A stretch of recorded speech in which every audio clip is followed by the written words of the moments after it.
really buckle down and say, okay, I'm going to do it. And I think that principle applies to just about everything in life. I think it's very difficult to be average in one area of your life, whether it's in health and wellness or your personal life or your spiritual life or whatever principle you want to apply. I think it's very difficult to be average in one facet and exceptional in another facet of your life. I mean, I think it's all connected in that way. So I agree with you. And for those that are tuning in, we've got Ethan Carl. He's a music artist and an extraordinary man, husband, performer, former wrestler.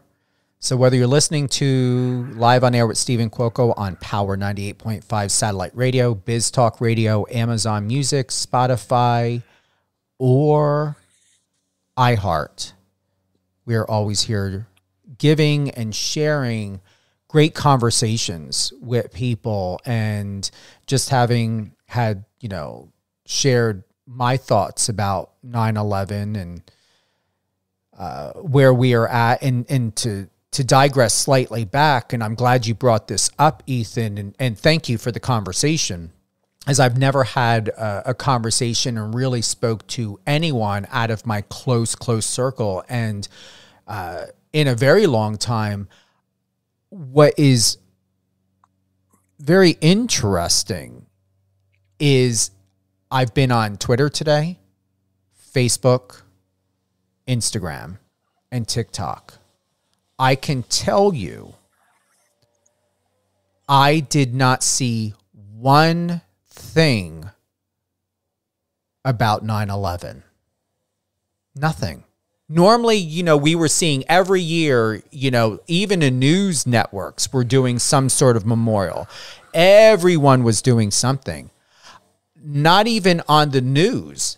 I'm going to tell you, I didn't watch news all day. I'm not saying I kept up with everything all day, but knowing from when that had happened all the way up to now in 2024, here on 9/11, I have not heard one thing or saw one post from a news outlet to a news story to anything else. I've been reading and seeing a lot of mockery about Trump and Kamala, talking about the debate, making fun of two elderly people, but nothing about 9/11 today.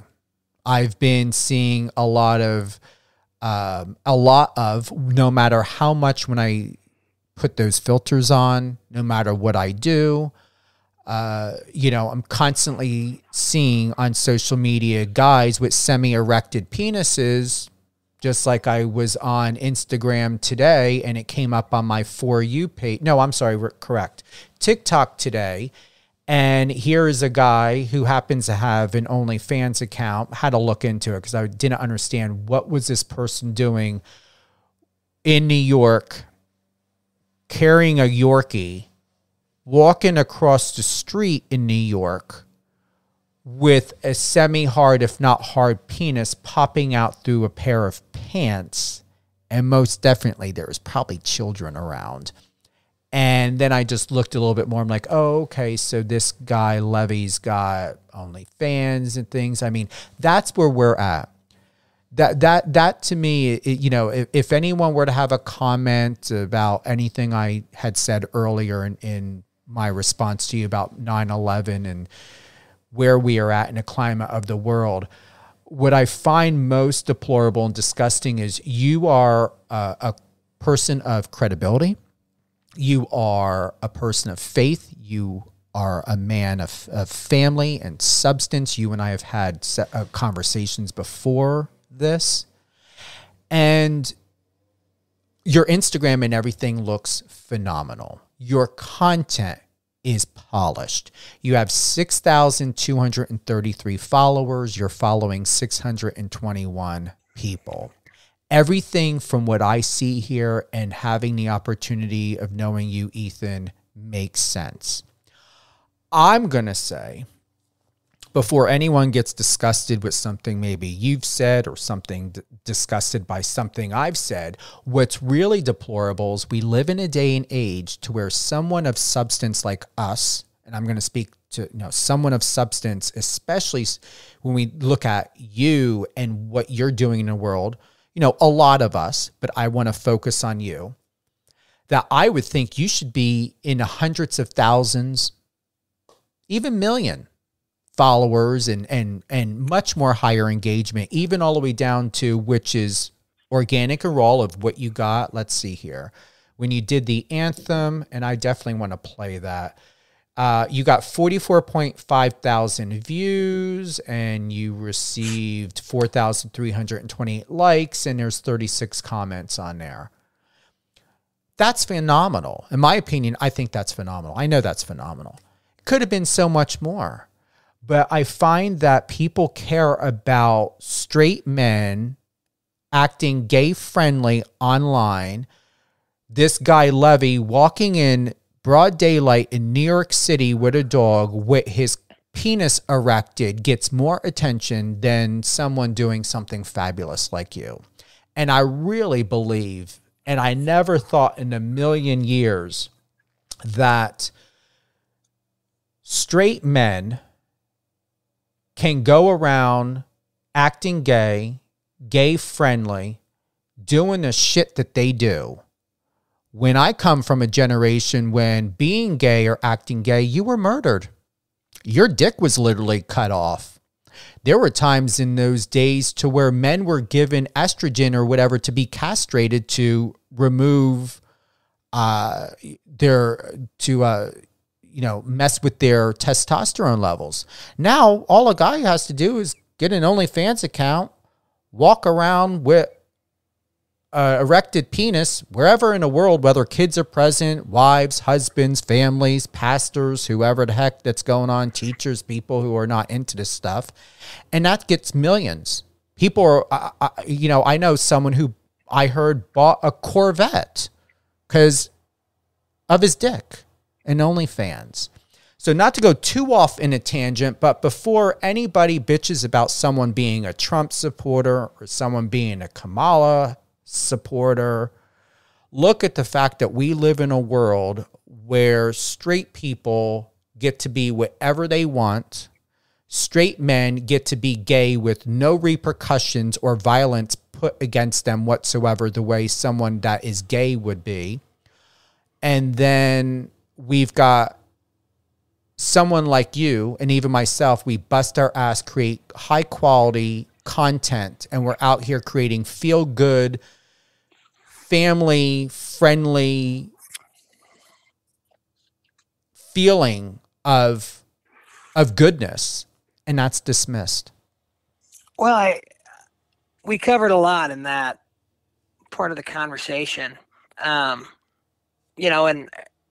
I'm sure you as well, and people will be quick to discredit what I'm about to say as if it's a preamble to say something very critical or controversial, which it's not.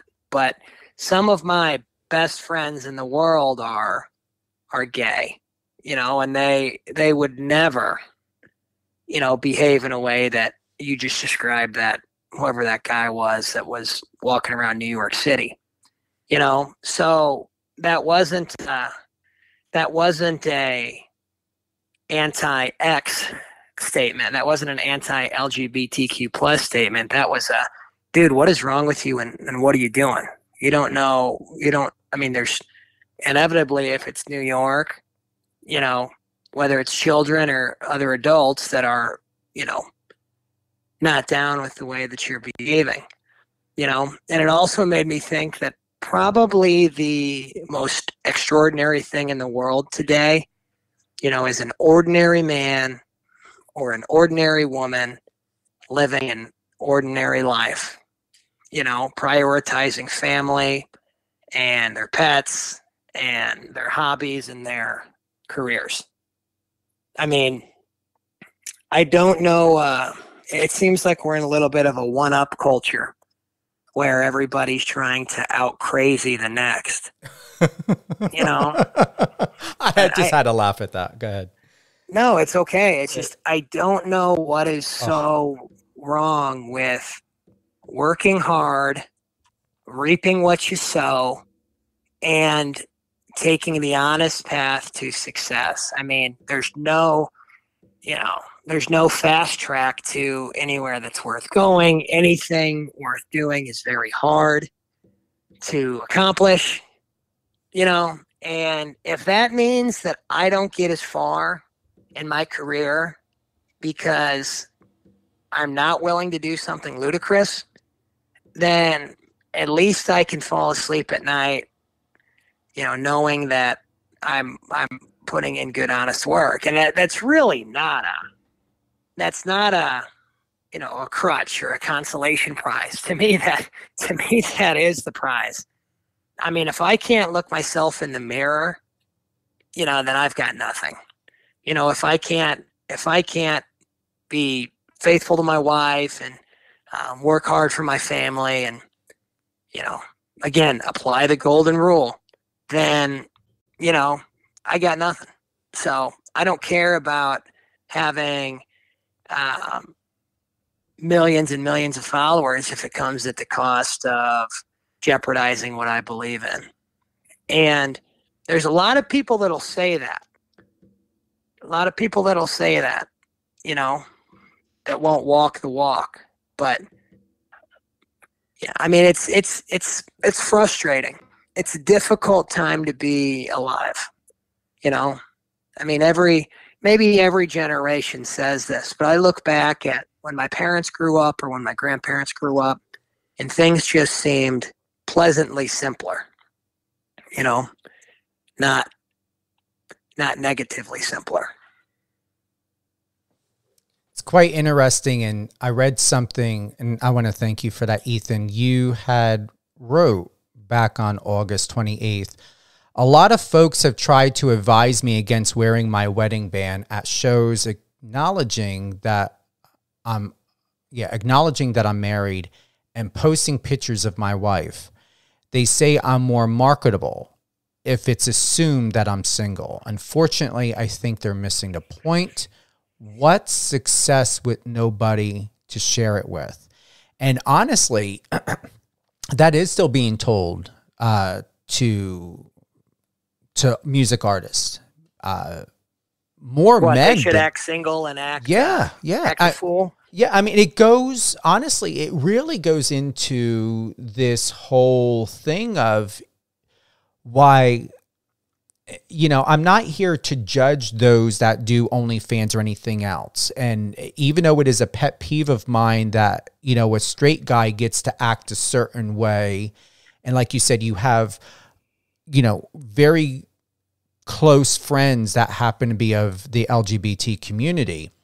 At the same time, it is still the climate, especially in the entertainment industry, is still very, very different to where it is known. And there are people that will say gay does not sell, but yet they will use certain aspects of the gay community for whatever means or reasons that they have it for. And just like with you, when you had said, there is this, this thought, this belief that if a man is strong and straight and single and muscular, that he is more marketable than if he is married with children or anything else. And that doesn't surprise me that you were told that, because it's still, you guys are still being told that in this industry. Yeah, I had somebody say, "Don't get married until you have your gold record hanging on the wall." You know, and to touch on something that you referenced a little bit earlier, I do think all people are more marketable if they're striving to become the best version of themselves, right? So if they're working out, if they're fit, I don't want it to be these blurred lines of, well, Ethan and Steven said X, and then Ethan and Steven said Y, because I don't believe that to be the case, and I don't believe that's what you're saying.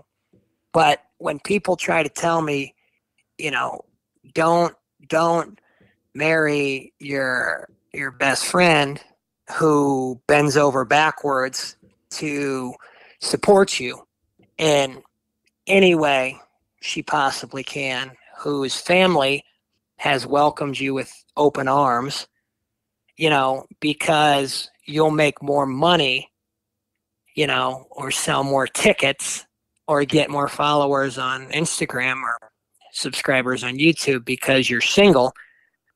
That's, I mean, all those other people that were going to follow me on Instagram or buy tickets or whatever, like they haven't been with me in the dark moments of this pursuit.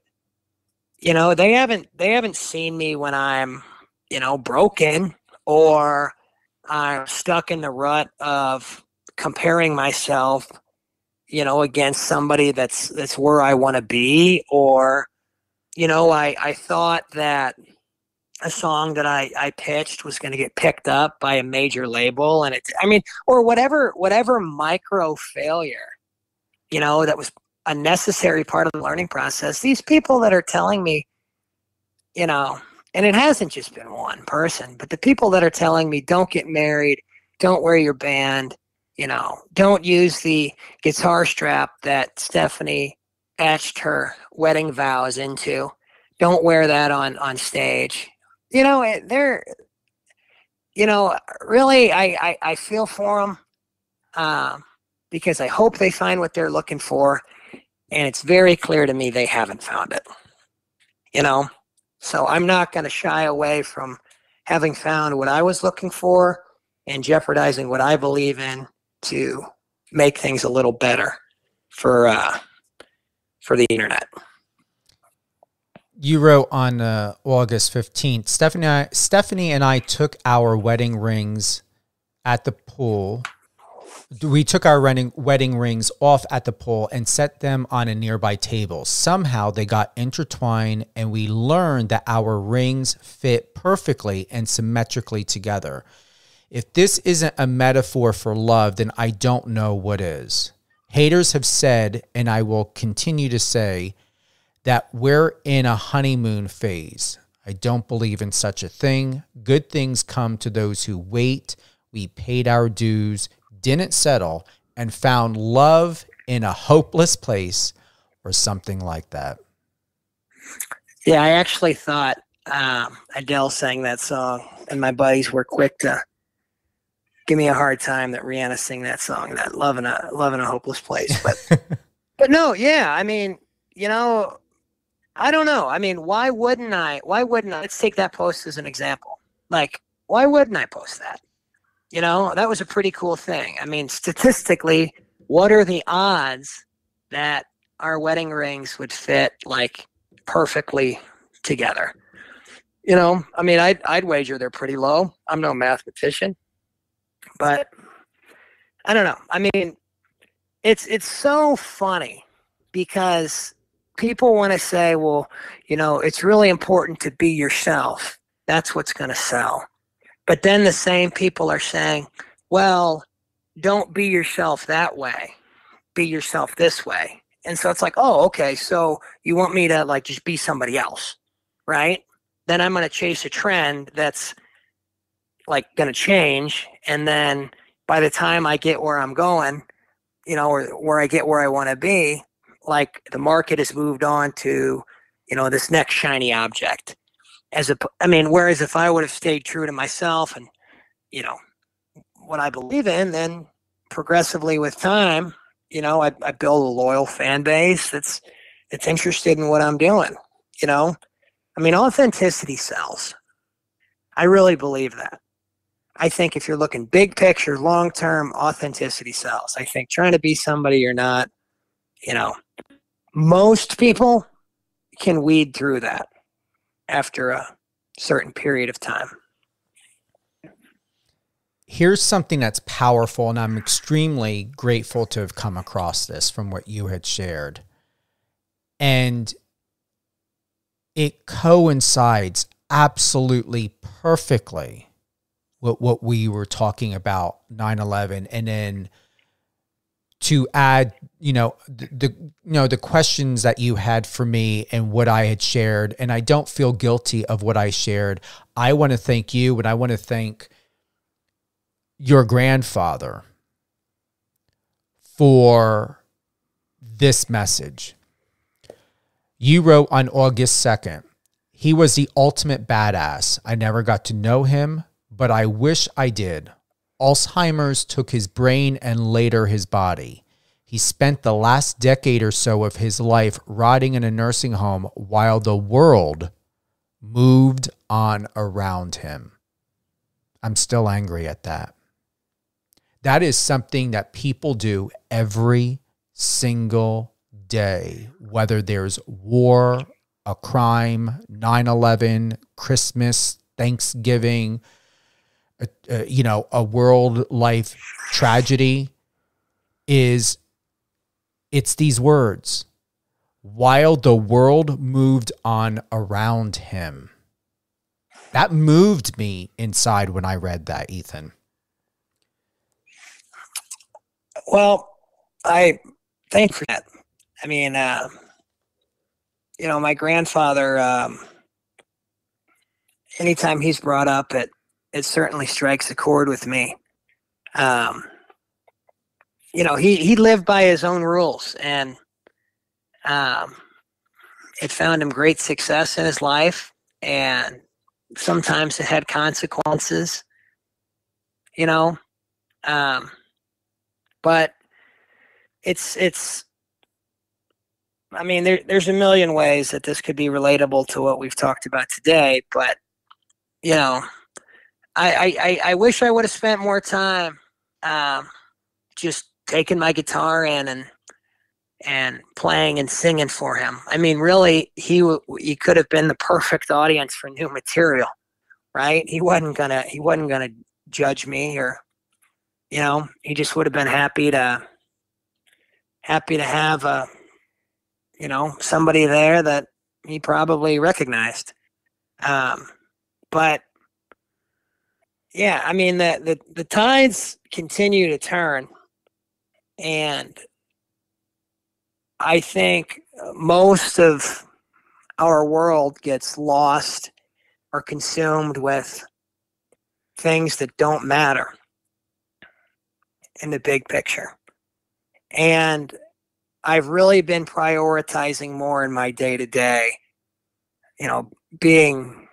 working as hard as I can work, and being grateful for the people and the lessons that I've taken on the way. I mean, when my ticket's punched or my time's up, I mean, the world is going to continue to spin. So, I try to prioritize the problems that are worth my attention and the pursuits that are worth my attention, and never hesitate at the end of a long day to sit out on the couch with my wife and watch 30 minutes of a stupid TV show. You know what I mean? I mean, like, I can be guilty of taking myself too seriously sometimes. And I'm like, what am I doing? Like, what am I doing? But I don't know. I mean, it's complicated, man. And we've talked about the importance of having life in balance. And, I'm learning to toe the line a little bit as I get older. I mean, there's a beautifully written song by Luke Combs called, Growing Up and Getting Old. And I kind of feel like I'm in that middle ground of, maybe I'm grown, I'm not old yet. Like, I'm grateful for my failures. I'm grateful for what I learned. I'm grateful that I've had to do everything in my life the hard way. I'm grateful that nothing has come easy to me. But, I don't hesitate to, throw some drinks back with buddies, or, celebrate somebody's wedding or birthday or whatever. So I I mean, we started talking about my grandpa. I wish I could have asked him about a lot of what's going on in our world. This was about the time in my life when I thought I'd know how he ticked, um, and I didn't get that opportunity. From what I have read, I believe you already had gotten your answer, whether you realized it or not, and you may have. But this is when you said that. This is what I believe it is. You wrote, he lived by his own rules and judged people not by the color of their skin, but by the content of their character. What my heart is truly telling me in this is that is the most important, and you wrote it. That's what you're living. That's what you're doing. Dr. King said that first.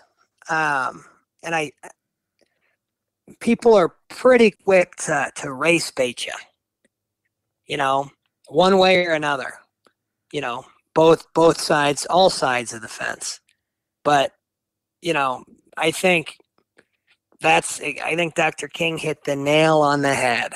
And I wish I saw that quote, judge people not by the judge people not by the color of their skin, but by the content of their character. I wish I saw that more on social media, and less people trying to, entice violence or a feud or, one person beating up another person or another person beating up another person. I mean, that's not what it's all about, man. I mean, that's not like, and I really try to make a conscious effort of taking the finger that I'm pointing and pointing it at myself. Like, okay, what can I do differently? I mean, or why did this piss me off?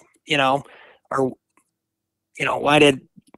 why did that evoke this emotional response, right? Like I try to put it on me, which is difficult to do. I think generalizing is difficult for our society to be vulnerable. I think I was actually just talking, I mentioned my buddy David Mirkatani, who's been helping me out in several different ways on an unofficial basis. Like we don't have any documentation signed to date. But we were talking about how being vulnerable and saying you're sorry, like apologizing if you screw something up, are cheat codes in life. Like so few people do that. And they worry about it being perceived as weak or prohibiting their progress, when in actuality, if I did something wrong, Stephen, to you, and I said, I'm sorry, I screwed up, that's all on me, I want to move forward, can you help me figure out how to write this or correct this? Or if I didn't know how to do something and I came to you and I said, hey, Stephen, I don't know the first thing about a radio show, like how can I want to run a radio show, Stephen, how would you be interested in teaching me? I'll any kid that you want to pass my way. And I think people are just scared to do that. I'm fortunate, I guess, that I was around some of the right people that kind of encouraged me to do that from a young age, to say, I need help, or, Ethan, you need to own this because you screwed up. And I think it's paid immense dividends in my professional life. I was sitting with that for a moment. And what I appreciate, in all of this, Ethan, from what you shared and what we discussed and talked about, and I'm really grateful to you to have asked me that question about, my thoughts, not only with the president candidacy and, 9/11 and all of that. And from what I read from the post that you shared of your grandfather, it's just understanding, and what I just heard with you, I'm summarizing that what I'm hearing, what I've read, what I've been asked, what I just have been processing throughout this entire time being with you is it's about ownership. It's about taking responsibility to the ownership we have of ourselves, the decisions that we plan to make, we have made, and everything else along the way. And my whole thought and feeling and belief when I think about 4th of July and Memorial Day and Labor Day and 9/11 and Thanksgiving is, no matter what any of, Kamala has used references, this happened to us, or, certain things, no one did any of this. I had no part of 9/11. No one did anything to me. Those planes that hit that building had nothing to do with me. I'm not taking on the pain and sorrow of something that is not mine. 4th of July, Labor Day, the men and women and children that have been murdered is not mine. I have no right to celebrate something that is not my right to celebrate. What I'm going to do on these days is I'm going to pause and reflect on what I learned from what these people had done, what they had gone through, what they had sacrificed. And I'm going to reflect on that information, and I'm going to look at how is that reflection on me? What does that mean to me? Where have I sacrificed for myself, for what I believed in? What can I learn from this? So no, on holidays, I'm not getting drunk. I'm not worried about hanging out with people and family. I'm not worried about having a party. I'm not concerned about getting on a plane and just because the calendar said that on this day I'm going to take a trip. I'm going to reflect and sit in what I've learned from that experience and find a way, pray for a way, or just allow whatever needs to come to me to do better and to be of assistance to keep myself as much in balance so that I can help another person. That's what you do in your music. That's what you do, Ethan, in your reflection. That's what you did in the live performance most recently when you sang the Star Spangled Banner. That is our responsibility, in my opinion. And I'm not going to allow, what I've learned by being inspired by you and your music and what I've read. I am not going to allow the government or anyone else claim that what someone else has done, they did it to me. No, they did not. We need to stop. I encourage everybody to stop taking ownership of something that is not theirs. But inversely, control what you can control, and take ownership of, what is happening, good, bad, or otherwise in your life. Yeah. Yeah. And I'm glad you said that, because that's the whole point. You summarized it, but that's what I mean. I would like. We're on the same page, man. Yeah, I would like to see more people do that. I just, it's all about the fact that, what I've learned throughout these decades is that there really is a lack of care, consideration, and common sense to the fact that when someone decides in their free will to embody and become embodied by something that may have nothing to do with them, it's like a possession. I am not going to take possession of something that's not mine. And I'm extremely careful with that. I can feel sad. I may cry. I can feel happy. There are certain emotions that I can feel. We're all empathetic. We can all feel from each other. when we're living and being in our truth. At the same time, I'm just not going to, once again, I just think the most insulting thing when I think about certain days like Labor Day and 4th of July, Memorial Day and 9/11 is how dare anyone use that to their advantage to do whatever it is that they want to do, party, get drunk, drug up, whatever it is that's happening, or even make it about them in sadness. I think what it needs to be is if it did not directly affect you, then find a way to know that if you do want to be part of it, where did it indirectly affect you?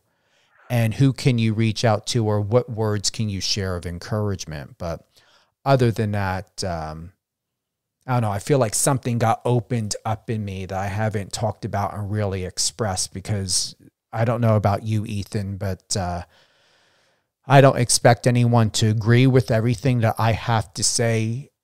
But there have been quite a few people in my life that have challenged me by making it very loud and clear that I'm absolutely wrong, or I'm speaking in blasphemy, or whatever it is that may be. I've been ridiculed and judged for things that I've said, but simply, you know, if I said something and someone was triggered, no matter what it was, I must be speaking something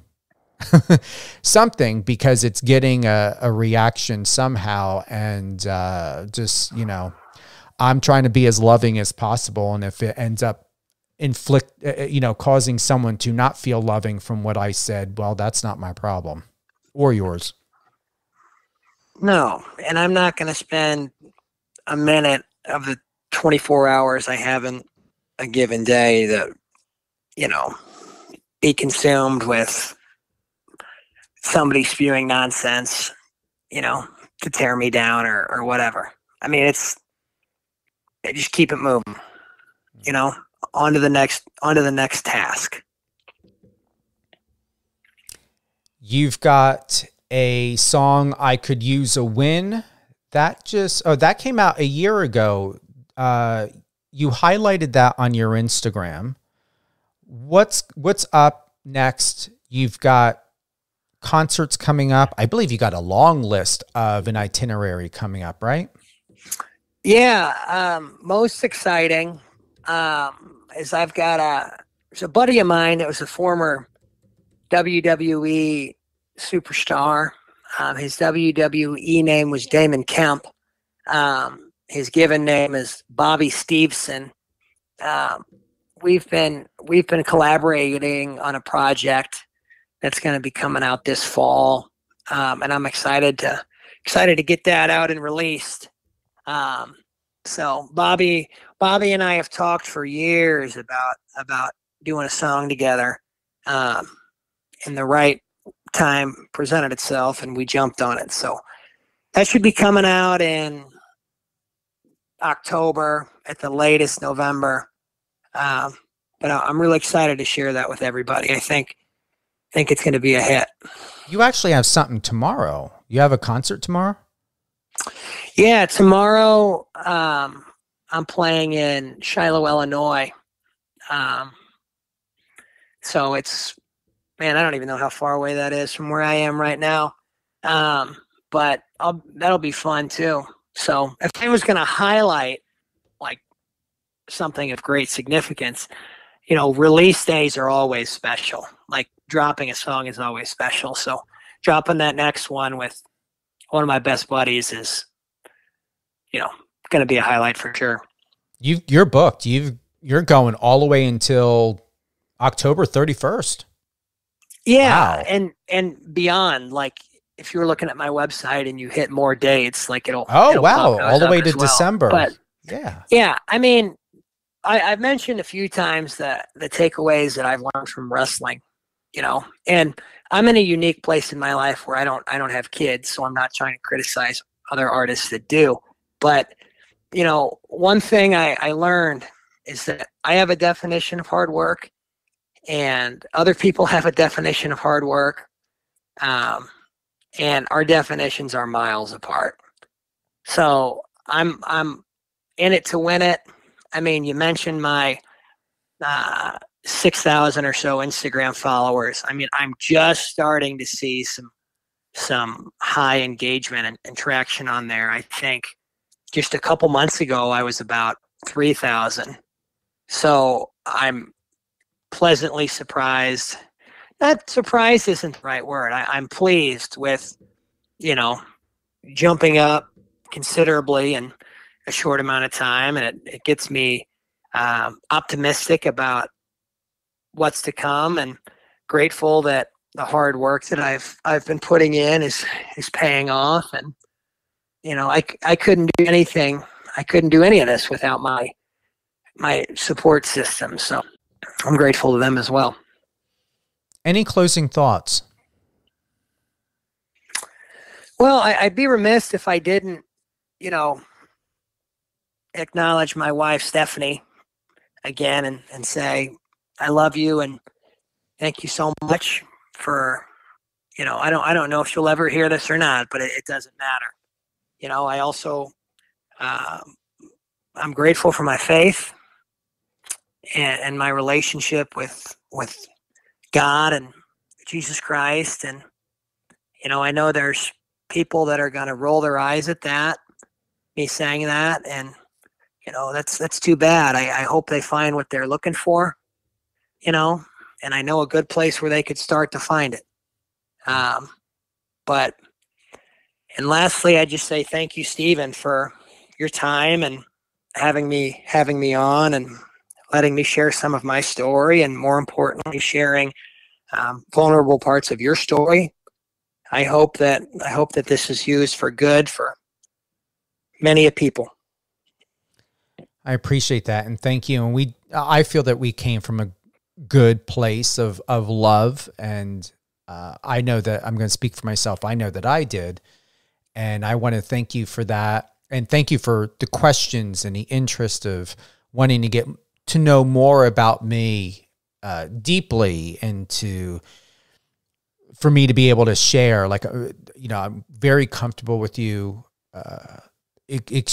Not worried at all about being judged. Extremely and pleasantly humbled by your presence and from our conversations before. And it's exciting. Even at 50, I'm still learning and growing and finding ways to not be scared to speak up. Never have been, Ethan. But I would say that,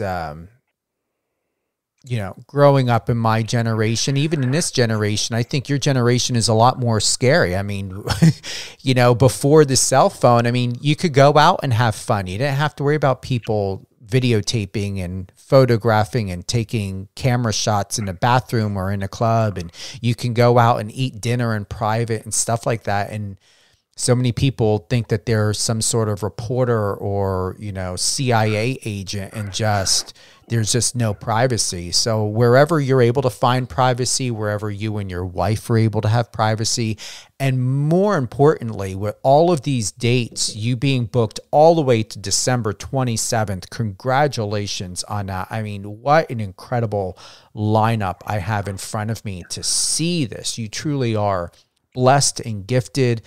And that's something that I look forward to, not only in my experience to have with you when the day comes and I'm able to witness you live in your message and performance and delivery, but also at the same time, not feeling as though every single person that comes to see you and support you throughout all of these dates, that they feel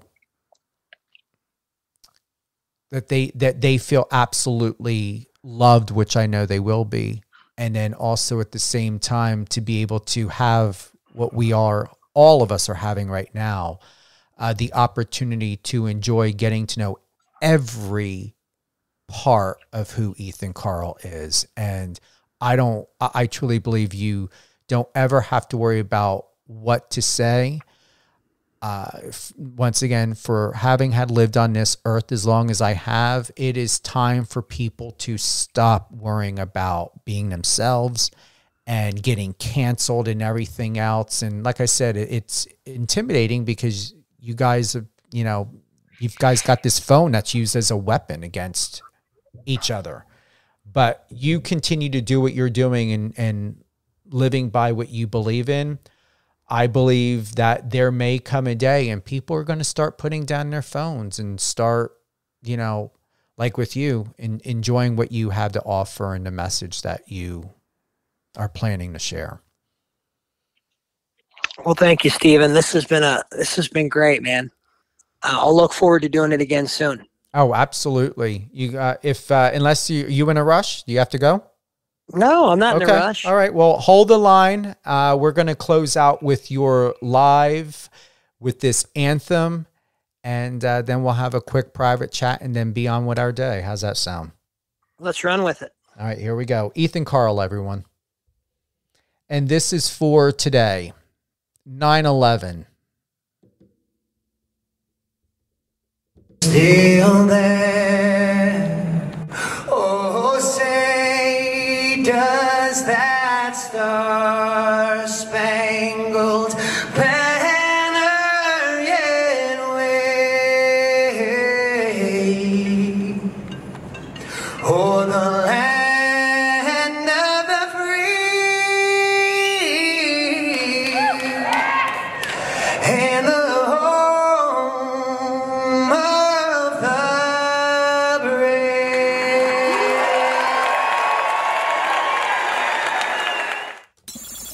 Friend us on your socials and let's connect.